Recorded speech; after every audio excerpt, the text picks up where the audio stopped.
Hey guys, I'm out here in Wilmette, Illinois, and this project's really special to me because it almost didn't happen. What we're building here is a 2-story addition.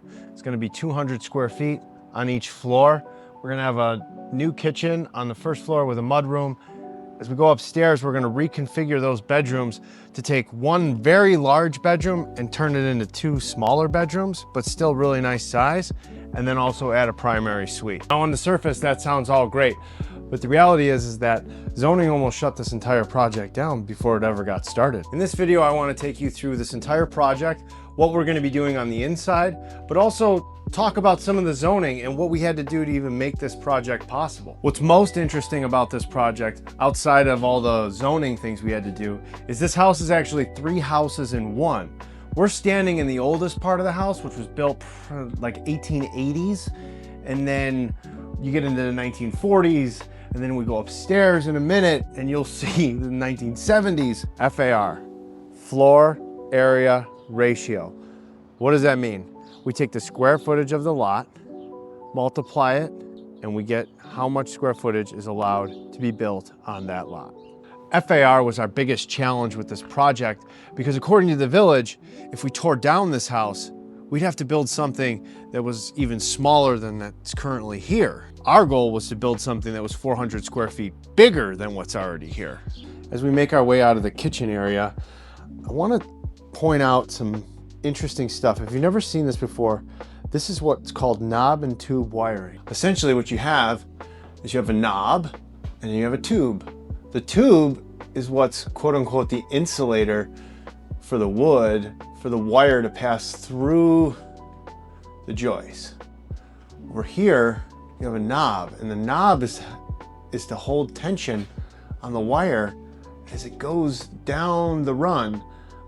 But here's the wild part. See that dude right there? That's a splice. I'm telling you, we find all sorts of interesting stuff.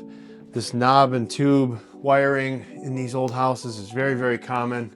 Another thing that we're always looking out for is like right here, you've got a junction box in the ceiling, but there was drywall over it. Didn't know it was there until you tear down the drywall.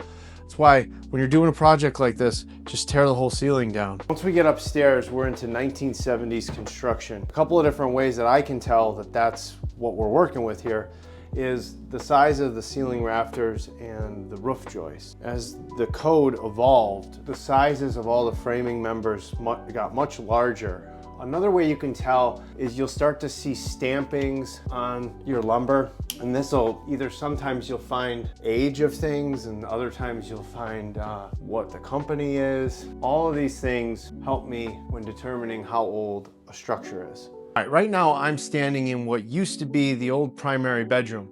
We're actually going to be pushing this 8 feet out that way. Right here, you can see the backside of the existing bathroom. Hold on. All right, now you can see, you got the shower, you got a toilet, and you got some vanities. All right, let's talk about something else.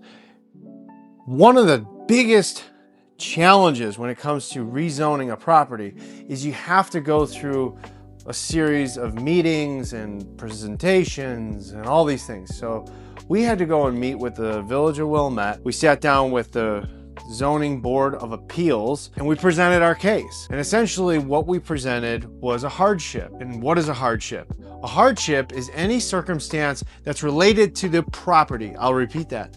A hardship is anything that is related to the property that causes that property to be at a disadvantage than the other surrounding properties.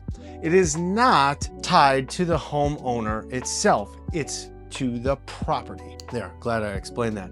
So what does that all mean? Well, what that means is our property that we were trying to build on was far smaller than the surrounding properties, which gave us a supreme advantage when it came to getting the extra square footage that we were looking for. You know, this zoning stuff is really what frustrates a lot of people. They get really excited about a design, they start drawing, they start doing this, they do that, and then they find out they can't do any of it. So it's really important that you understand what you can do and what you can't do, and then it's even more important where you know you can bend the rules and where you're not going to be able to bend the rules. So we got to make sure that we're checking our zoning before we get involved with any kind of additions or anything like that. So if you're thinking about doing a project like this yourself, don't let all the unknowns and ups and downs and all that stuff drive you crazy. All you got to do is surround yourself with a good team and just know what you can and cannot do. And more importantly, know what you can change. All right, I'll keep you guys up to date on how this whole project starts to progress in the next couple of weeks, and I'll see you next time.